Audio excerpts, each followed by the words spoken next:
Arianto, saya ingin bergeser sedikit ke kasusnya ya Pak Arianto. Tidak Iya. adakah secara hukum ya Pak Arianto perlindungan bagi komika atau pekerja seni yang ketika mereka melakukan pekerjaannya mengkritik pemerintah tetapi itu adalah bagian dari pekerjaan mereka. Adakah perlindungan hukum bagi para pekerja seni ini ataukah per hari ini memang semua pekerja seni harus lebih hati-hati karena apalagi dengan KUHP dan KUHP yang baru ya, kemudian mungkin bisa saja mereka tergelincir dan terjebak dan dipidanakan. Permasalahannya adalah sekarang ini bukan ya seorang kritikus kemudian dikriminalisasi, bukan Bu. Jadi yang namanya pidana itu adalah tindakan yang dilakukan oleh seseorang yang kemudian menimbulkan kerugian orang lain ataupun ketidaksenangan orang lain. Diduga itu satu pidana. Jadi kritikus itu dilindungi oleh undang-undang, Bu. Bukan undang-undang tapi oleh konstitusi, bahwa dikatakan siapa orang boleh menyampaikan pendapat, kritik, dan itu tidak boleh dilarang ataupun sudah dikurangi gitu. Cuman yang namanya mengkritik itu sayangnya di dalam undang-undang itu kurang jelas sekali yang kritik yang mana yang boleh sama yang tidak. Iya, jadi batasannya tidak ada ya Pak Arianto? Batasannya cuma begini, setiap orang berhak menyampaikan suatu pendapat, tapi caranya itu wajib menjaga keutuhan daripada masyarakat, ketertiban, tidak mengganggu etika, tidak mengganggu agama dan sebagainya. Seingat saya begitu ya. Intinya adalah bahwa penyampaian pendapat itu boleh saja, asalkan dia masih tidak melanggar terjadinya perpecahan atau kekisruhan dan sebagainya. Kurang lebih gitu. Nah, dalam hal ini bukannya ini kritikus gitu kok kemudian dikriminalisasi, bukan. Tapi tindakannya Pak Panji itu ternyata kan menimbulkan protes yang dua orang ini kan. Protes dua orang ini ya Pak ya? Iya, dua orang ini. Walaupun cuma dua orang itu hak juga. Dia boleh kan melaporkan gitu. Nah, polisi melaporkan gitu. Jadi, nah yang namanya kriminalisasi ya begini.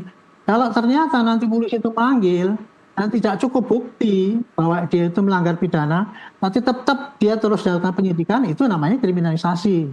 Makanya dalam kasus ini, polisi nanti pasti di dalam tahap penyelidikan, setelah mengumpulkan barang bukti yang ada, dia akan panggil para keterangan ahli yang untuk menafsirkan apakah model daripada kritik yang model kayak gitu itu masih dalam bahasa toleransi sebagai suatu pernyataan pendapat hak daripada seseorang, atau sudah termasuk dalam delik, bahwa itu termasuk delik memfitnah atau menimbulkan kebenturan ataupun kegaduhan itu yang disebutkan oleh pelapor itu tadi.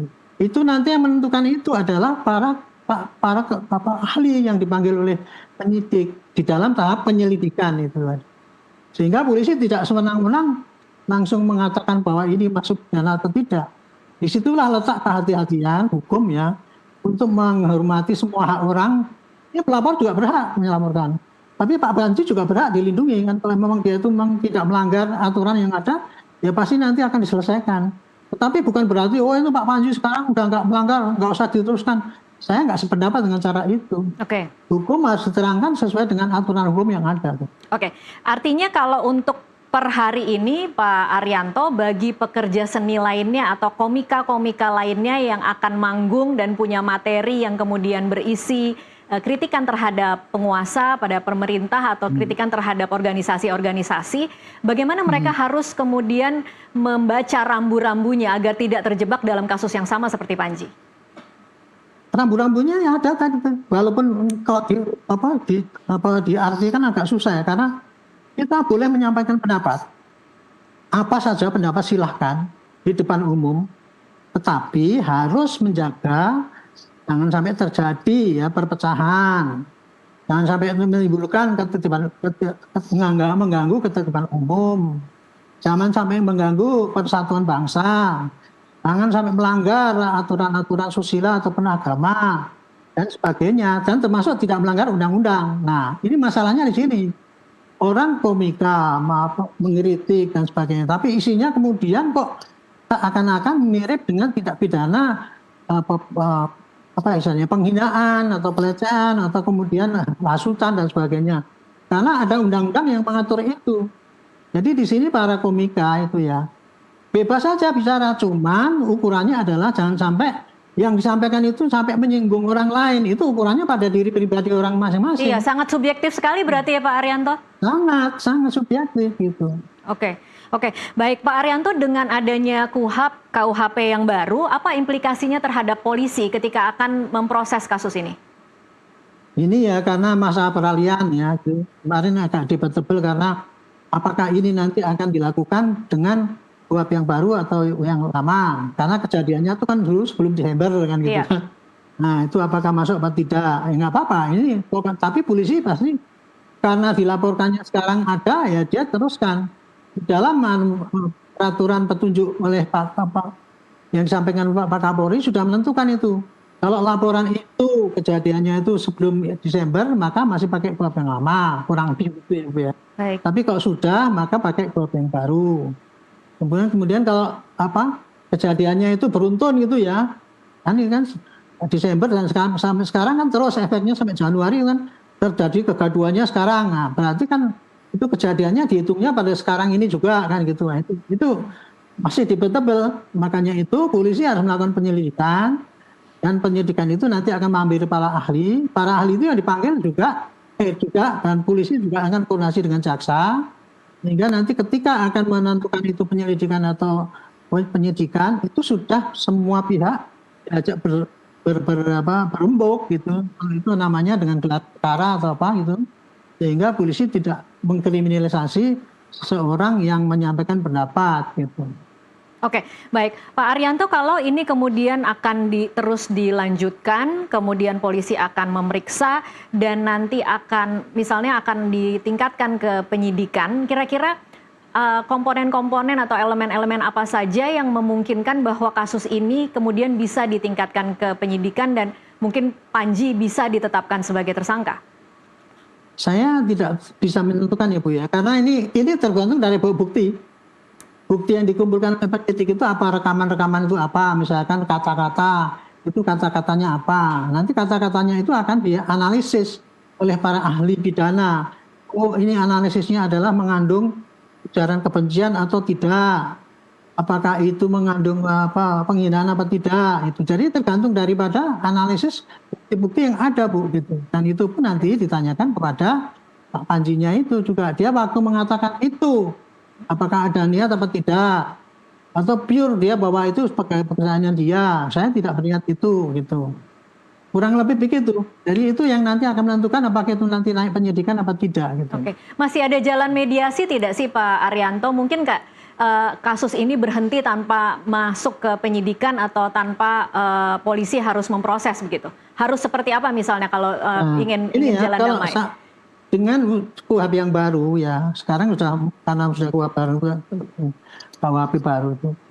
Sistem peradilan kita itu sekarang sudah tidak lagi distribusi justice seperti dulu, bahwa setiap orang itu apabila bersalah kemudian pasti akan disidik dan kemudian akan dikirim ke pengadilan dan akan dihukum. Kalau sekarang peradilan kita adalah menganut restorasi justice, di mana sistem peradilan kita itu adalah apabila ada suatu gangguan Kamtipmas itu ya, maka diselesaikan dengan restorasi justice. Artinya apa? Restorasi justice itu adalah pengembalian situasi masyarakat sebelum terjadi. Ya. Yaitu apabila masing-masing bisa damai, bisa saling memaafkan, kerugiannya bisa dikembalikan. Itulah yang namanya restorasi justice. Jadi tidak harus menghukumkan. Atau kalau yang dihukumnya denda, orangnya sudah bayar, jadi dia tidak masuk dalam kurungan. Jadi intinya untuk diselesaikan secara restorasi justice, ini sampai sekarang sangat memungkinkan sekali karena kebetulan baru diumumkan tahun ini kan. Kalau dulu ya sistem kita itu polisi sama jaksa sudah menentukan restorasi justice itu menurut saya sudah melanggar undang-undang itu. Oh, okay. Karena kalau dulu harus ada kasus yang kecil yang baru boleh direstorasi. Kemudian ada pelakunya di atas 70 tahun atau berapa itu baru. Kalau sekarang enggak. Yang namanya restorasi justice itu bisa dilakukan di tingkat penyidikan maupun penuntutan. Jadi masih memungkinkan kalau ini diselesaikan. Dan inisiatornya harus dari mana Pak Arianto?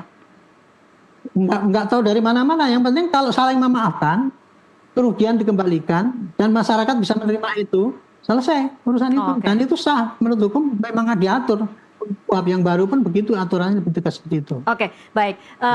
Ini juga untuk pemirsa yang menyaksikan siaran kita pada sore hari ini. Dialog ini bukan untuk mendukung atau kontra terhadap Panji atau mendukung atau kontra terhadap pelapor, tetapi lagi-lagi kita ingin tahu pembelajaran apa yang bisa diambil dari kasus ini. Pak Arianto mungkin bisa disimpulkan sebagai pernyataan penutup.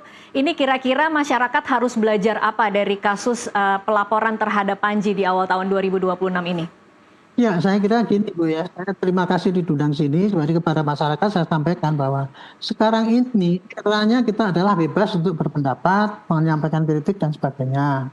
Cuman di dalam undang-undang itu, kritik itu boleh disampaikan dengan cara yang harus menjaga persatuan bangsa, tidak melanggar undang-undang dan tidak melanggar orang lain, kepentingan orang lain gitu.